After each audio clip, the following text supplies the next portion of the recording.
Hello guys, welcome to upskills academy. बेटा आज हम फिर से एक नया टॉपिक शुरू करने जा रहे हैं जिसका नेम है पाई चार्ट। तो आज हम देखेंगे बेटा कि पाई चार्ट हम कैसे बनाते हैं। तो बेटा आज मैं ये वीडियो आपकी ब्लैक बोर्ड पर नहीं करा सकता क्योंकि वहाँ इतना प्रैक्टिकली वे में आपको इतनी समझ नहीं आएगी, तो इसलिए आज हम इसको कॉपी में ही समझेंगे। तो बेटा सबसे पहले देखो ये हमने पाई चार्ट बनाना कैसे है और इसकी वैल्यूज़ कैसे निकालनी है। तो बेटा सबसे पहले तो देखो कि एक क्वेश्चन है कि the number of hours spent by a school boy on a different activity in a working day is given below. मतलब कि एक स्कूल बॉय है, वो अपनी दिन में डिफरेंट एक्टिविटीज़ करता है। तो वो अलग अलग एक्टिविटी करता है, उसको हमने अलग अलग आवर्स में बांटा हुआ है कि कितने आवर्स में कहने का मतलब नींद लेता है अपनी, कितना वो स्कूल में स्पेंड करता है, कितने घंटे वो होमवर्क करता है, खेलता है, और अदर वर्क जो उसके इनके अलावा वर्क हो गए वो बाकी टाइम उसमें आ गया। ठीक है, तो बेटा ये हम देखेंगे। तो अब इसमें उन्होंने कहा हुआ कि स्लीप वो सोता कितनी है 8 घंटे, कहने का मतलब 8 आवर वो स्लीप लेता है। और स्कूल कितने वो आवर्स होता है 7 आवर्स। होमवर्क वो कितना करता है 4 आवर्स। प्ले खेलता कितने हैं 2 आवर्स। और अदर बाकी चीज़ें वो 3 घंटे में अपनी करता है। ठीक है, और टोटल कितनी हो गई बेटा 24 आवर्स। तो ये हो गया उसका एक पूरे दिन का साइकिल। तो बेटा सबसे पहले तो देखो ये जो हमें डाटा दिया गया है ना, हमें पहले इनकी वैल्यूज़ निकालनी पड़ेगी डिग्री में। ठीक है, ये इसको हम ऐसे नहीं डिग्री में पुट कर सकते। कई बच्चे क्या करते हैं जिनको बेसिक क्लियर नहीं होता, ये इसकी ही डिग्री बनाते हैं। ठीक है, तो ऐसे नहीं हमने करना। बेटा सबसे पहले देखो डिग्री में कन्वर्ट कैसे करना है। तो बेटा इसका एक सिंपल सा फॉर्मूला होता है सेंट्रल एंगल निकालने का। तो सेंट्रल एंगल इक्वल टू होता है value of component upon total value multiply by 360 degree. ठीक है, तो बेटा ये फॉर्मूला होता है, इसी फॉर्मूले से आप सारे कहने का मतलब एंगल निकाल सकते हो। ठीक है, तो बेटा वैल्यू ऑफ कंपोनेंट क्या है कि सिंगल की ये एक की वैल्यू, जैसे स्लीप की कितनी है 8 आवर्स, स्कूल टाइम की कितनी है 7 आवर्स, और होमवर्क की कितनी है 4 आवर्स, प्ले की कितनी है 2 आवर्स, अदर 3।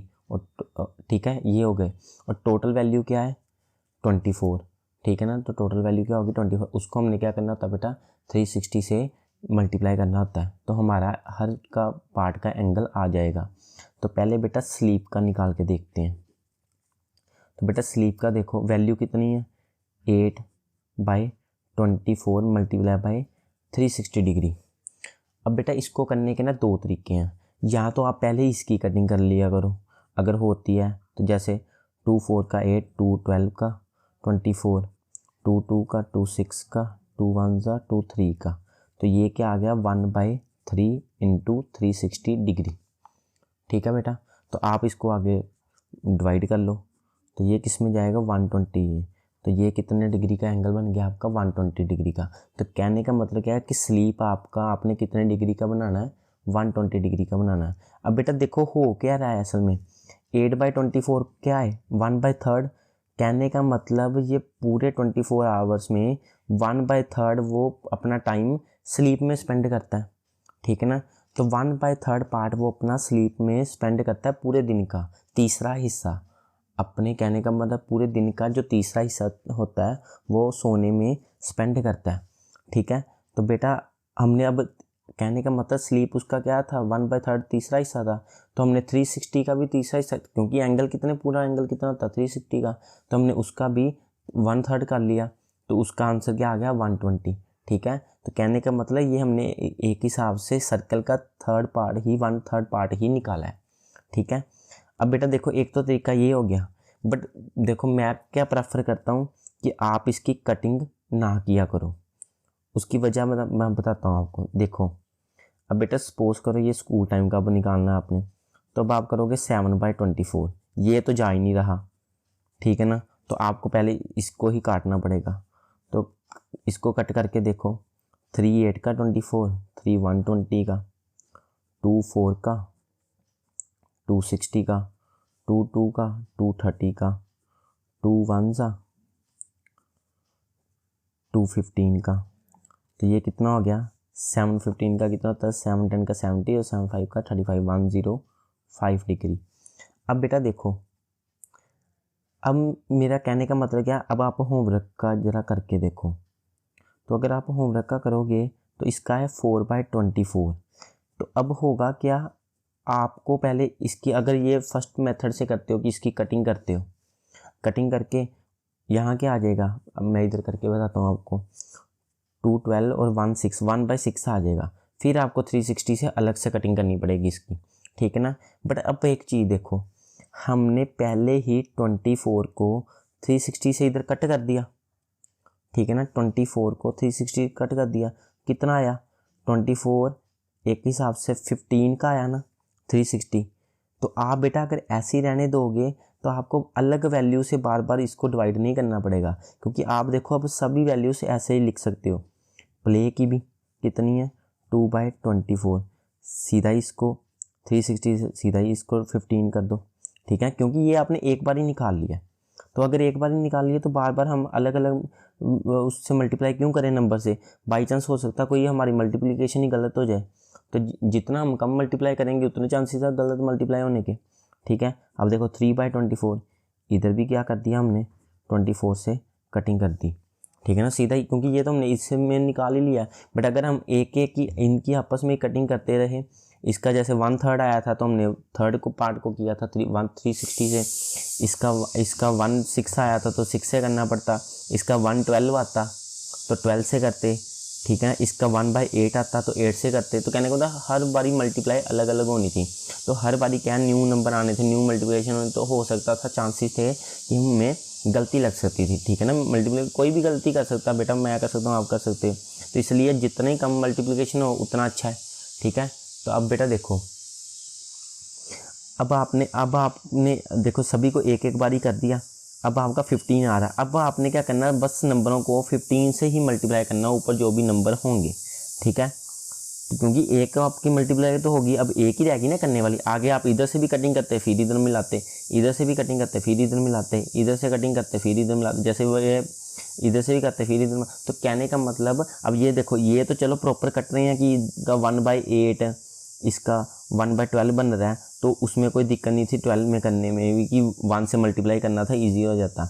बट कई बार ऊपर कोई ना कोई रिमाइंडर बचता होता है, ऊपर 2 बच सकता है, न्यूमिनेटर में 3 बच सकता है, 4 बच, तो उससे तो फिर कैलकुलेशन और डबल हो गई, ठीक है। तो इससे क्या एक पार्ट तो आपका सोल्व आराम से हो जाएगा। अब बेटा देखो, अब सीधा सीधा मल्टीप्लाई करो, 415 का कितना होता है 450 60। अब देखो 215 का 30 डिग्री और 315 का 45 डिग्री। अभी बेटा आपका यहाँ सम कहने का मतलब, ये आपने एक बारी वैल्यू निकाल ली ना, तो बेटा इसको एक बारी आपने चेक करना है कि ये 360 के इक्वल बन रही हैं कि नहीं बन रही, ठीक है। तो अब चेक करो 5 10 3 6 9 12 6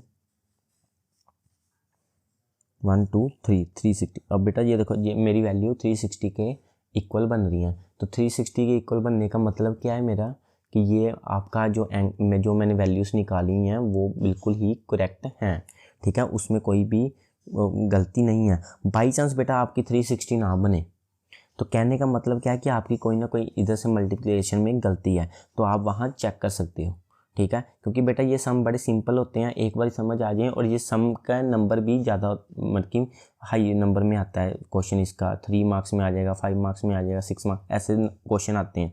तो कहने का मतलब ईजी भी होते हैं और क्वेश्चन इसमें नंबर भी ज़्यादा मिलते हैं। तो अगर आप देखो अगर आपकी कोई गलती स्टार्टिंग में होगी तो वो क्या है कि आपका पूरा सम गलत हो जाएगा, इसलिए इसका ध्यान रखा करो स्पेशली इन सम्स में। तो बेटा देखो, पहले आपने चेक करना 360 बन रहा है, तो बाई चांस यहाँ 360 नहीं बन रहा हो तो फिर मतलब क्या है कि आपके इनमें से गलती है।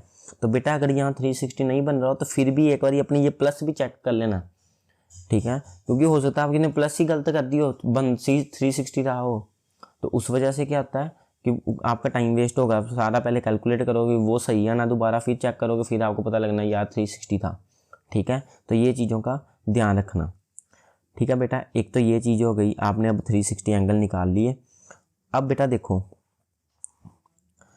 नेक्स्ट पार्ट, एक चीज़ बेटा इधर से एक और समझ लो, कि बाई चांस ये देखो जो जो मैंने आपको सम कराया वो central angle into total value volume. अब देखो कई बार क्या होता है बेटा, एंगल दिए होते हैं, हमने ना वैल्यू निकालनी होती कंपोनेंट की, तो बेटा वो कैसे निकालेंगे, सिर्फ इसी फॉर्मूले को ही इस तरीके से लिख दो, वैल्यू ऑफ कंपोनेंट को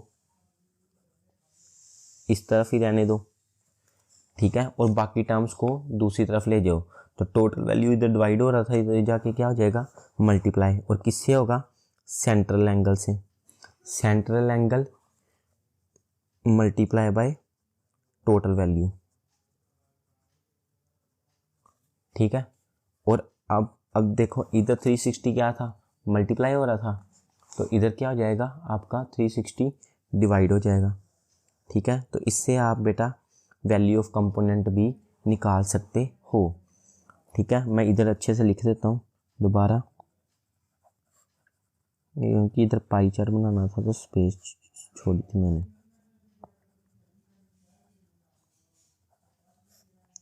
टोटल वैल्यू अपॉन 360।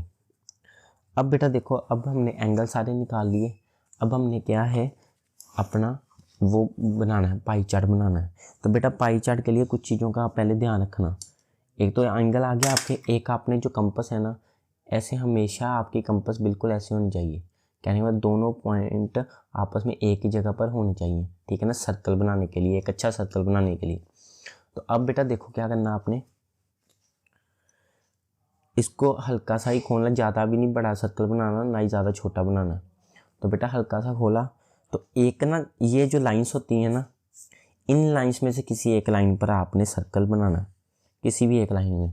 तो बेटा सबसे पहले क्या करना, देखो एक ना उसी लाइन के ऊपर ना हल्का सा प्रेस करना है, ज़्यादा नहीं, हल्का सा प्रेस करना है, ठीक है। तो हल्का सा प्रेस करोगे ना, वहाँ क्या एक बम्प सा बन जाएगा, जहाँ आपकी कंपास अट जाएगी, ठीक है, यहाँ बम्प सा बन गया एक।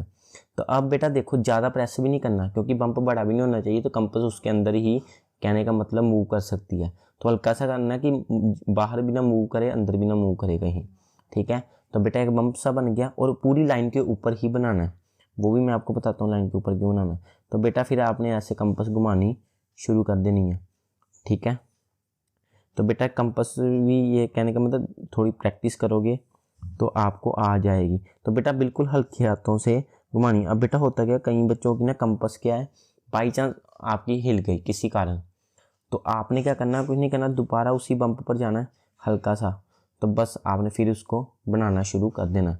तो बेटा कई बार क्या होता है कि ये ही गैप कम ज़्यादा हो जाता है, तो अगर ये गैप कम ज़्यादा हो जाए तो मेरे सजेशन है कि आप रब करके दोबारा नए गैप से बना लो, क्योंकि उसी गैप से बनाने की कोशिश करोगे ना तो कई बार बच्चों के बनते नहीं हैं क्लियरली, ठीक है बेटा। एक तो ये चीज़ हो गई, ठीक है। अब आपका सर्कल कंप्लीट हो गया। अब बेटा देखो नेक्स्ट स्टेप क्या है आपका, अब आपने ये जो सर्कल बनाया है ना, अब उसी लाइन से आप क्या करो, एक लाइन, एक रेडियस बना लो आप, ठीक है ना। तो आपने क्या करना, अब रेडियस ड्रॉ करना है। तो अब वो क्या है, आपने बेटा वो रेडियस कहाँ से बनेगा आपका, जहाँ से आपने वो बम्प बनाया था ना, वहाँ से लेके सर्कल के लास्ट पॉइंट तक।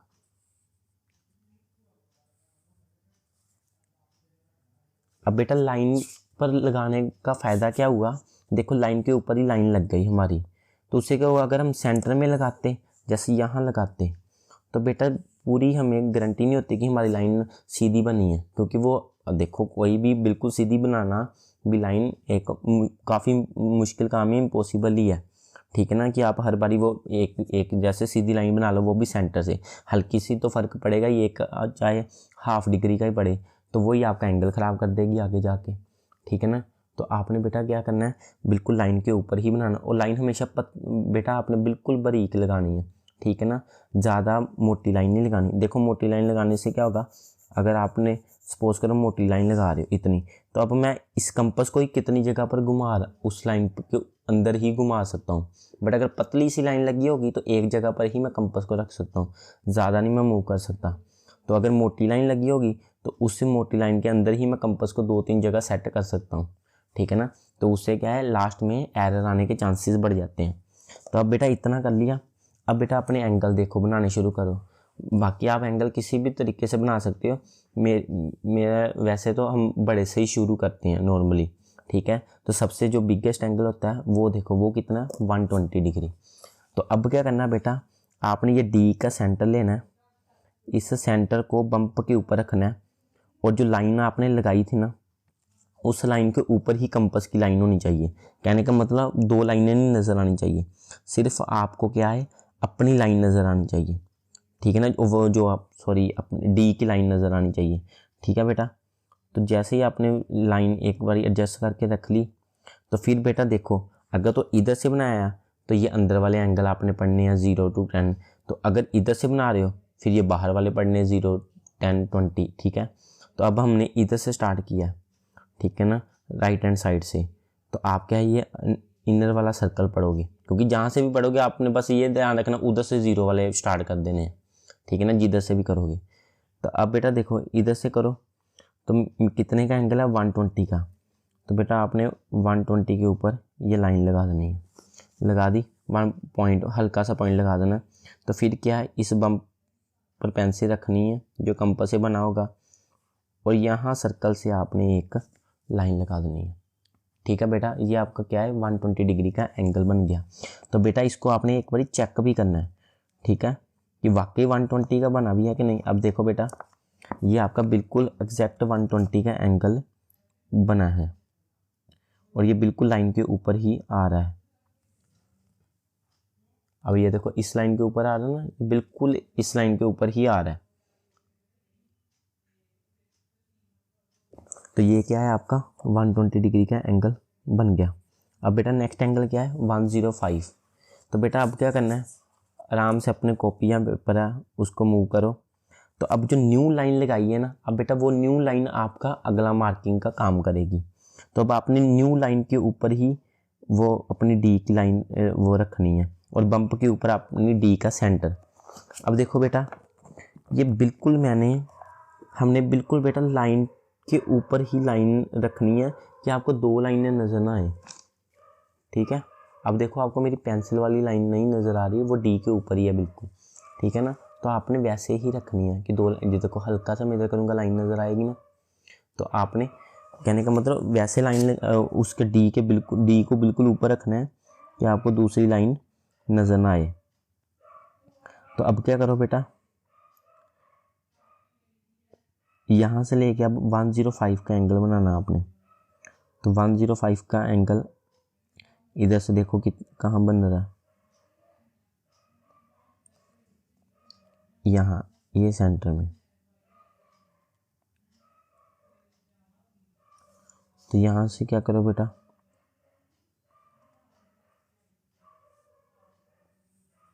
ये कर लो।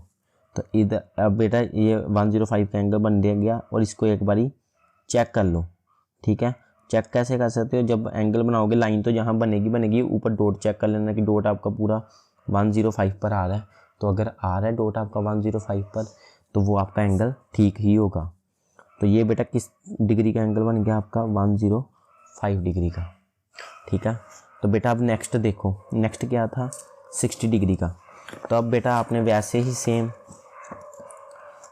नेक्स्ट पार्ट को आपने यहाँ रखा, इसके डी को बिल्कुल बम्प के ऊपर रखा, और न्यू लाइन को डी की लाइन को न्यू लाइन के ऊपर रख दिया, ठीक है। तो अब बेटा देखो कि कौन से डिग्री का एंगल बनाना हमने, 60 डिग्री का। तो 60 डिग्री का एंगल आपका यहाँ बनेगा।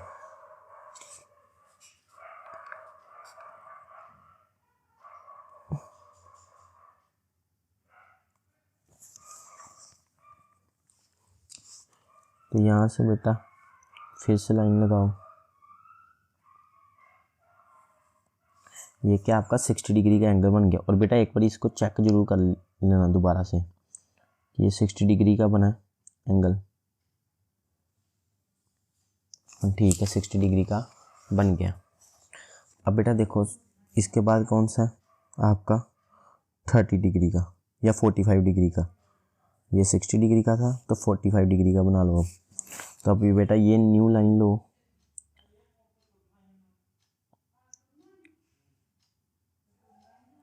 यहाँ रखो,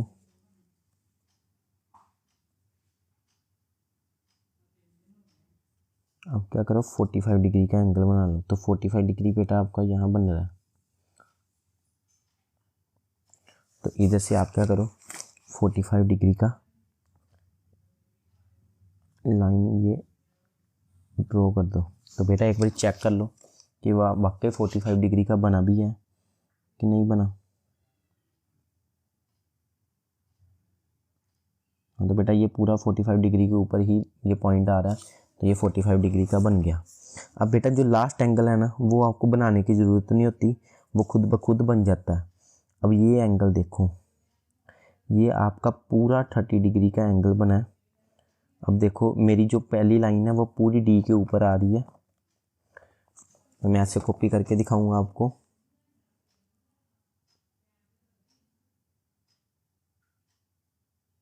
अब देखो बेटा ध्यान से, ये जो 45 डिग्री की लाइन है, देखो आपको कोई दूसरी लाइन विजिबल तो नहीं है ना।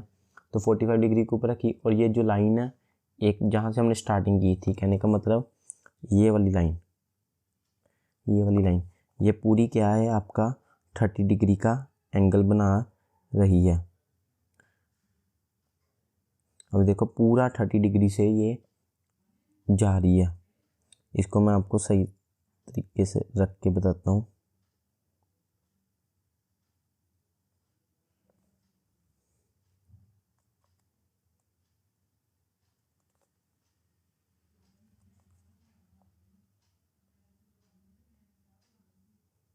और बेटा देखो ये लाइन के ऊपर लाइन है, और ये पूरा 30 डिग्री का एंगल लाइन बन रही है, जो ये लाइन है, ठीक है ना।